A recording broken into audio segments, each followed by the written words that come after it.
And thank you for joining the Time Is Always Now podcast. My name is Terence Young. I am your host for the podcast today. This is a podcast that's dedicated to helping people get past their excuses. Helping people get past saying, you know what, I'm going to do it tomorrow. I'm going to do it the next day. I'm going to do it, when all the circumstances are right. This is a podcast about harnessing the power in the eternal moment of now, because that's the only moment we have. It truly is. We don't have any other time to do anything but now. That's it. That's it. And when we recognize that, then we make changes in our lives for the better immediately. We stop waiting for the right time. This podcast is dedicated to encouraging, inspiring, and motivating people to make changes in their lives right now. So I thank you for joining me. Of course, if you want to donate to the cause, by all means, you can go to my website. It's TerenceYoungNow.com, and you can donate there. That allows me to continue to do what I do with the podcast and offering these messages of hope and encouragement to all people all over the world. So feel free to share this podcast with all of your friends, your family. Let them know about it. And if I can help just one person, encourage just one person, motivate just one person, inspire just one person, then I feel fulfilled, because that is my motivation. That's my drive. That's my passion. That's my mission, to help people find their passion. The world needs more people to be motivated, driven, and moving forward in their lives. So I'm excited about continuing to do that. And I'm excited about you and allowing me to do that and continuing to support me in doing it. So thank you in advance for that. Lots been going on. I'm still working on the class on creating an engaging speech. So look forward to that coming out soon. You'll see the coming soon page up this coming week after the holiday weekend. And then, the course should be done, I would think, within 2 weeks or less. The new CD is getting ready to come out. The meditation CD that I'm creating should have that done within about 2 to 3 weeks. I'm in July for sure. So excited about that. And been out and speaking. I'm speaking tomorrow at Unity in Brandon and have some schedules already up through August. So excited about that. Even though a lot of things are going on with COVID-19 here in Florida, with the case rise going up as far as the cases rising. So far, I have been booked for some speaking engagements through August. So we'll see how that goes and see what happens with it. We're just taking it day by day, as we all are. I know you are as well. So we're all doing that and just seeing what happens. So excited about what's on the horizon. I know we are moving forward. So for today's topic, I wanted to discuss this. I want to share some of it tomorrow as well. But going to the beginning of this country, because it is the 4th of July. So happy 4th of July, everyone. I didn't say that at the beginning, but happy 4th of July. Pluribus Unum. What does it mean? Out of many, one. Out of many, one. And that's what happened, right? The 13 colonies that began the United States of America, out of those, it became one sovereign nation. Unity, right? One nation that decided this is what we're going to do. These are our ideals. This is what we're going to do. Out of many, one. And it described us as being, that means that's what we are. That's what we represented then, and that's what we should be representing now. One nation. But the ironic thing is as we celebrate the 4th of July, it doesn't feel that way. It feels like we got two nations, if not maybe 3 or 4 different nations.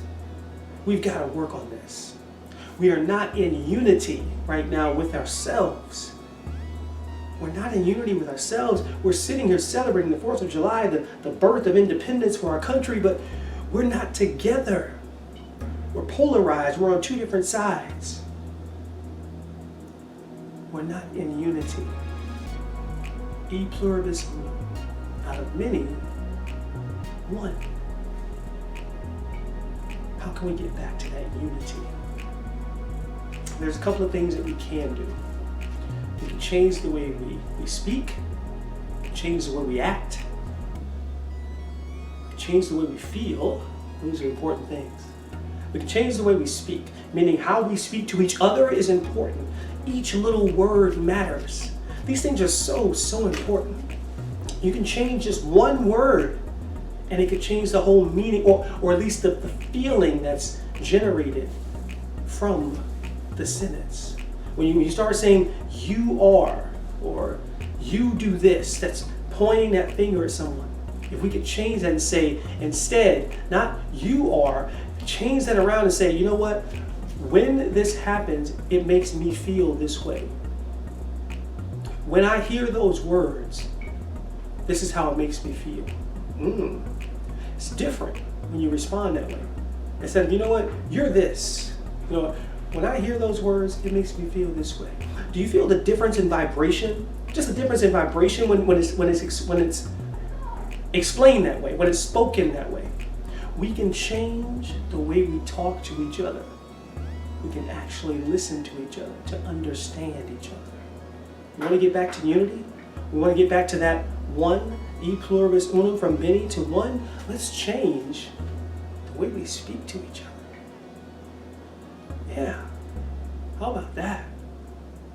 How many of you thought about that? How many of you even experienced something like that where you said, man, if this person just would have said it differently, I would have experienced it differently. If they would have just said it differently, I would have accepted it differently. This is true. This is why I teach communication. This is why I'm so passionate about communication, because it can change the world if you know how to communicate, if you know the best ways to communicate, if you know how to express the way you feel. It can change the way you communicate with people, and that can allow you to move up in life. And that can allow you to have the right relationships for you to move forward in life. One of the biggest challenges of all communities, specifically the African American and the minority community, is a lack of communication skills, high level communication skills. This is so important. And how can we communicate with each other if we have a lack of strong communication skills? Everyone needs to work on this. And obviously we do, because we have a problem here in this country with communication. We want to get back to unity? Let's change the way we talk with each other. Important. We also can change the way we act. Some people don't think that we're in control of that, but we are.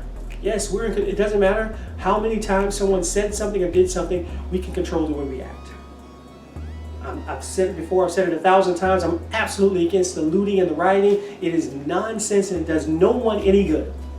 And it is not about George Floyd or Black Lives Matter or anything else. Rioting and looting is rioting and looting and stealing stuff. That's what it is. We don't have to act that way. No one has to act that way. It's not just one group doing it. All groups are. Everyone's doing it. White, black, and everything in between. Rioting, looting. That's no good. We can change the way we act, but that's not it. What about just normal the conversations that are happening and how people are acting with each other? I saw an article or a news story where protesters were walking in a neighborhood and the guy came out of his house and his wife with a shotgun. That wasn't necessary. We can change the way we act. We can change how the police have acted in certain situations. We can change the way we act. Right? We want to get back to that unity, out of e pluribus unum, from many to one, being one sovereign nation. That's why we're celebrating this today. That's the whole reason behind this. We want to get back to that. We can change the way the police act in certain situations. Right? We've seen some of their actions in certain situations. But let me not stop there, because see, we can also change the way we interact with the police. Right? We can be more respectful to the police as well. Because now I've seen on the other side where people on the other side are arguing and yelling at the police and screaming obscenities or whatever the case may be, when these cops are doing their job and attempting to keep peace. And the people on the other side, the rioters, the looters, are causing the problems. We are in control of the way we act. We can change the way we act towards each other. That will help us get back to a place of unity, a place of centeredness with each other, where we can really be that one sovereign nation. Yeah. Let's change the way we act. Let's change the way we speak to each other. Let's change the way we feel. That's the best one of all. We're responsible for the way we feel. Did you know that? Did you? We're responsible for the way we feel. Even if someone calls you bad words, even if they talk about you, do something to your family, whatever the case may be, it doesn't matter. That's a tough one for most people to get. It doesn't matter. You are still responsible for the way you feel. It has nothing to do with what happens on the outside. Whatever comes out of you was what was inside you anyway. You know, there was a meme that was going around it. Some people were posting saying they always ask they always want to talk about how you responded, but they never ask what triggered you. It doesn't matter what triggered you. The fact is you got triggered.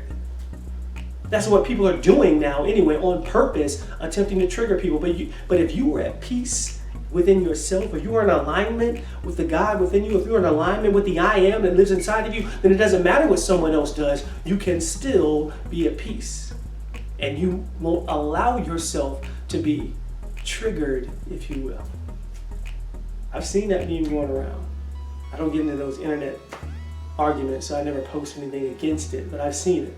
And I just shake my head and say, no, it doesn't matter. You're responsible for the way you feel no matter what someone else does.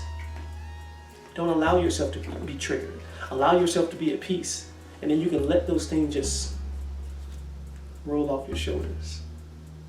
Allow yourself to be at peace. We need to be more responsible for the way we talk to each other. We need to be more responsible for our actions. We need to be more responsible and take responsibility for our feelings. Imagine if everyone in our world, not only in the United States, took responsibility for their words, responsibility for their actions, responsibility for their feelings. Wow, wouldn't that change things? It would make our world a much, much better place. We get back to that Pluribus Unum. Out of many, one. I'm not saying that's easy. By all means, don't take it that way. Of course, we have 7 billion people on the planet. I don't know, something like that. 300 million in the United States. Of course, it's not easy. You got all these different personalities, different people, different age ranges, all these different things. Millennials and Generation X and baby boomers. They all have different ideas of what should be done. So no, it's incredibly difficult to figure this out. But we can start, as I've said before, by changing ourselves. It doesn't start by looking outward and saying, well, I need to change all these people. Right? You can't change the world, but you can change yourself. And when you change yourself, then you change the world. So take responsibility yourself for your words, how you speak to people. Then take responsibility yourself for your actions, how you act in certain situations. Then take responsibility for yourself and how you feel no matter what is going on. If we each start with ourselves, go inside to make those changes, that's how we can effectively change the world, change our consciousness all around. And of course that will make this world a better place. That will make this world more peaceful. That will get us through these unprecedented times that we're going through in 2020. If we do that, we can change our lives, we can change the world, and we'll be back to that one sovereign nation that we love and that we celebrate today on July 4th. Yes. I appreciate you. I appreciate you being with me today. I appreciate you listening to the podcast today. I hope you took something from it. I want you to share this. Share the podcast with your friends, with your family, with everyone that you know. I want people to get this message, hear it, feel it, internalize it, and then share it with others. It's so important to do that. We can get back. We can get back to that sovereign nation where we're all one, in unity, together, again. We can get there. I believe we can, and I know you do too. Let's do that. And if we all do that, then we can unequivocally say, I own the now, and I have won. This is TY. I'm signing off. Remember, the time is always now.